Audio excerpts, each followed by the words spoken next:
कहते हैं कि शब्द बिना धार वाली तलवार होते हैं। यह एक ऐसी शक्ति है जो हमें जन्मजात मिला हुआ है।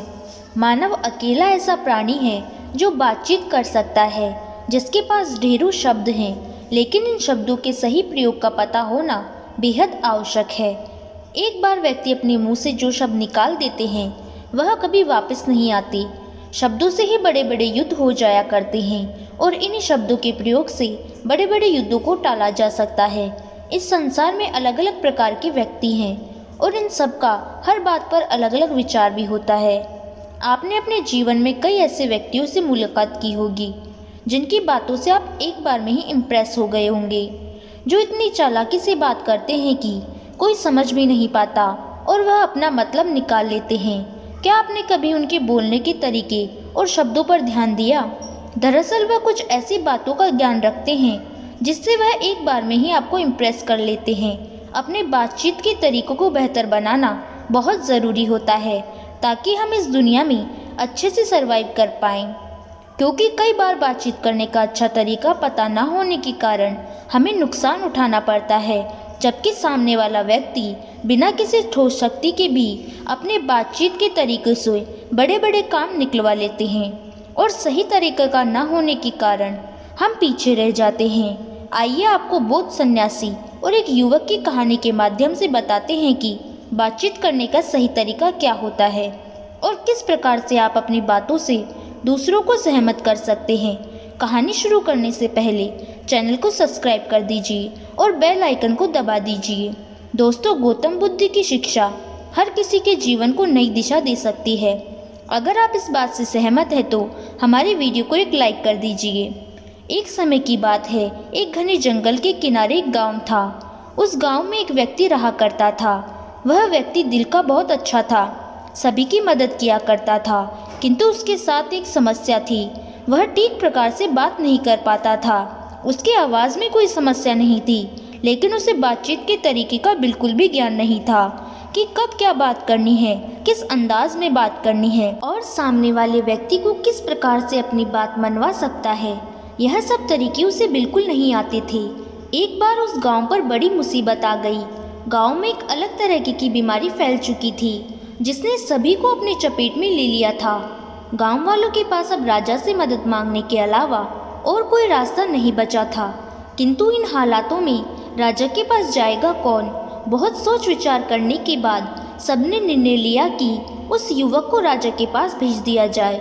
दरअसल गांव वालों को यह मत था कि उसे बातचीत करना तो आता नहीं, राजा को उस पर दया आ जाएगी और वह गांव वालों के लिए अधिक से अधिक धन की व्यवस्था करना शुरू कर देंगे। शुरू में वह युवक बहुत अधिक डर रहा था, लेकिन आखिरकार गांव वालों ने उसे राजा के पास जाने के लिए मना ही लिया।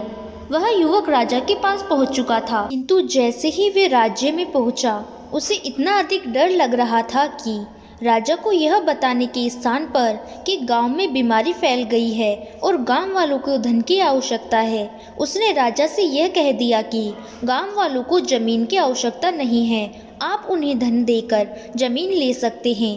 राजा यह सुनकर बड़ी प्रसन्नता हुई। तुरंत ही उन्होंने ढेर सारे सैनिक गांव में भेज दिए और सभी को थोड़ा थोड़ा धन देकर गांव खाली करने का आदेश दे दिया। यह सुनकर सभी गांव वाले रोने लगे, किंतु राजा का निर्णय भला कोई कैसे बदल सकता है।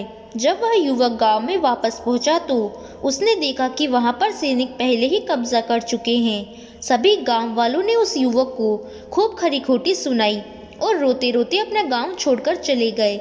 युवक को यह सब देखकर बहुत बुरा लग रहा था, अपने आप को दोषी महसूस कर रहा था। यदि आज उसके पास बातचीत करने का अच्छा तरीका होता तो शायद गांव वालों के साथ इतना बुरा नहीं होता। वह युवक मन ही मन बहुत परेशान लग रहा था और परेशान मन के साथ जंगल की ओर चल पड़ा। जंगल में काफ़ी दूर तक आ चुका था और उसे पता भी नहीं था। तभी उसने देखा कि एक बौद्ध सन्यासी बहुत ही आत्मविश्वास के साथ पेड़ों से बातचीत कर रहे हैं। उसने मन ही मन सोचा कि यहाँ मैं इंसानों से ठीक प्रकार से बातचीत नहीं कर पा रहा और यह बौद्ध सन्यासी पेड़ों से भी इस प्रकार धारा प्रवाह बात कर रहे हैं। वह युवक वहीं पर रुक गया और छुपकर बौद्ध सन्यासी को देखने लगा। जब बौद्ध सन्यासी ने पेड़ों से अपनी बातचीत समाप्त कर ली तब वह युवक की ओर मुड़े। युवक उन्हें देखकर घबरा गया और जाने लगा। तभी बौद्ध सन्यासी ने उसे आवाज़ देते हुए रोक लिया और उसकी घबराहट का कारण पूछने लगे। तब उस युवक ने बताया कि उसे ठीक प्रकार से बातचीत करना नहीं आता, इसलिए वह अब किसी से बात नहीं करेगा। उसकी इसी कमजोरी के कारण पूरा गांव दंड भोग रहा है। सभी को अपना घर छोड़कर जाना पड़ा। बौद्ध सन्यासी ने मुस्कुराते हुए कहा, तुम कमज़ोर हो यह तुम्हें पता चल गया, लेकिन इसे ठीक करने के स्थान पर बातचीत को हमेशा के लिए बंद कर लेना ठीक नहीं, क्योंकि यह कमज़ोरी बार बार तुम्हारे सामने आएगी, बार बार घटनाएं होंगी। इस युवक को बौद्ध सन्यासी पे विश्वास हो गया था कि यह अवश्य ही ज्ञानी मालूम पड़ते हैं और उनके पास मेरी समस्या का समाधान है। युवक ने बौद्ध सन्यासी से पूछा कि आप तो पेड़ों से भी इतने धारा प्रवाह बात करते हैं, कृपया करके मेरी मदद कीजिए। मुझे बताइए कि मैं किस प्रकार से आत्मविश्वास के साथ धारा प्रवाह बातचीत कर सकता हूँ। बौद्ध सन्यासी और युवक दोनों वहीं पर पेड़ की छाया में बैठ गए। बौद्ध सन्यासी ने बात करना प्रारंभ किया। उन्होंने बताया कि अच्छा श्रोता ही अच्छा वक्ता बन सकता है। यदि तुम चाहते हो कि तुम्हारे बातचीत करने का तरीका अच्छा हो जाए तो सबसे पहले सुनना सीखो। कई बार व्यक्ति अपने ही मग्न में मस्त होते हैं और अपनी बातचीत में दूसरों की बातों को नहीं सुनते। ऐसा करना बिल्कुल गलत है। यदि हम किसी के सामने बातचीत कर रहे हैं तो उसकी बातों को सुनना भी हमारा कर्तव्य है। यदि हम सामने वाले को अपनी बात पूरी करने देते हैं तभी जाकर वह हमें आत्मविश्वासी मानकर हमारी बात पर ध्यान देते हैं और इसी प्रकार से एक अच्छा संचार होता है। अच्छी बातचीत का दूसरा तरीका है विचारों को आसान भाषा में कहना।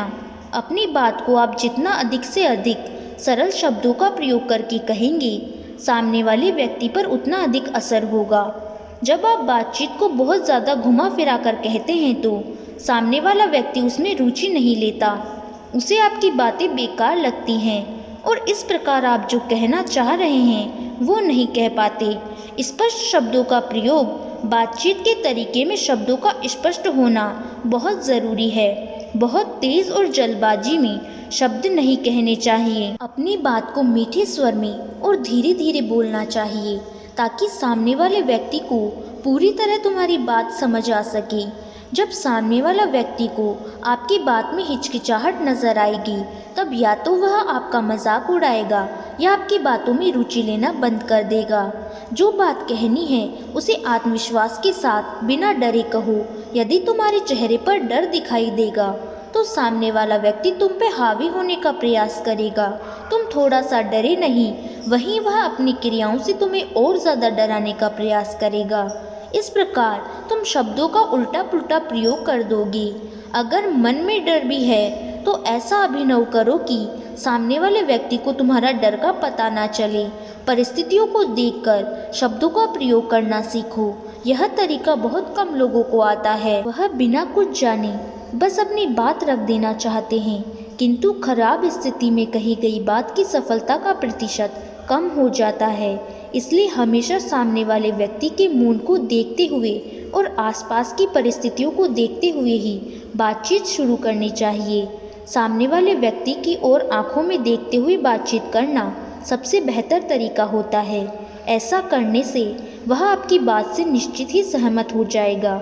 यदि आप बातचीत के समय इधर उधर देखते हैं या फिर नीचे की ओर देखते हैं तब सामने वाला व्यक्ति आपकी बात पर विश्वास नहीं करता और वह समझ जाता है कि आप या तो झूठ बोल रहे होंगे या आपकी बातों में किसी प्रकार का वजन नहीं है। वह आपकी बातों में अपना ध्यान हटा लेता है और इस प्रकार उसे आपकी बातों से सहमत करना मुश्किल हो जाता है। कहीं भी अपनी बात शुरू करने से पहले सामने वाले व्यक्ति को कुछ ऐसे शब्द कहो जिससे उसे प्रसन्नता हो। उससे आपका अच्छा संपर्क कनेक्शन होना आवश्यक है, तभी जाकर वह आपकी बातों से सहमत हो सकेगा। यदि उसे ज़रा सा भी महसूस हुआ कि आप उसके साथ रूखा व्यवहार कर रहे हैं तब वह आपकी बातों पर ध्यान नहीं देगा। इसलिए अगर किसी से अपनी बात मनवाना चाहते हैं तो उसके बारे में 2-4 अच्छे शब्द कह देने में कोई बुराई नहीं है। ना कहना आना चाहिए, कई व्यक्ति ऐसे होते हैं जो हर परिस्थिति में हाँ हाँ कहते हुए जाते हैं। उन्हें लगता है कि एक अच्छा व्यक्ति बनने के लिए सभी को हाँ कहना आवश्यक है, किंतु ऐसा नहीं है। आपको ना कहना आना चाहिए। हर परिस्थिति में सबसे पहले अपने आप को रखना चाहिए।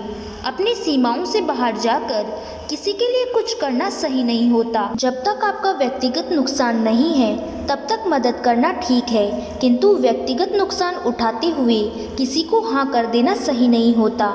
ना कहना भी एक मजबूती का प्रदर्शन माना जाता है। इसका प्रयोग अवश्य करें। जहाँ ज़रूरत हो वहीं पर बोले। कई व्यक्ति ऐसे होते हैं जो दूसरों के मामले में भी बिना मतलब के बोलते रहते हैं। ऐसा करने से वह अपनी वैल्यू ही घटा रहे होते हैं। कभी भी ऐसे मामलों में नहीं बोलना चाहिए जिसका सीधा संबंध आपसे ना हो। आपको उस मामलों में बोलने के लिए आमंत्रित किया जाए तो दोनों पक्षों की बातों को ध्यान में रखकर ही बोलें। ऐसे शब्दों का प्रयोग बिल्कुल ना करें जो दूसरों व्यक्ति को दुख दे। दूसरों के मामलों में कम ही बोलना चाहिए।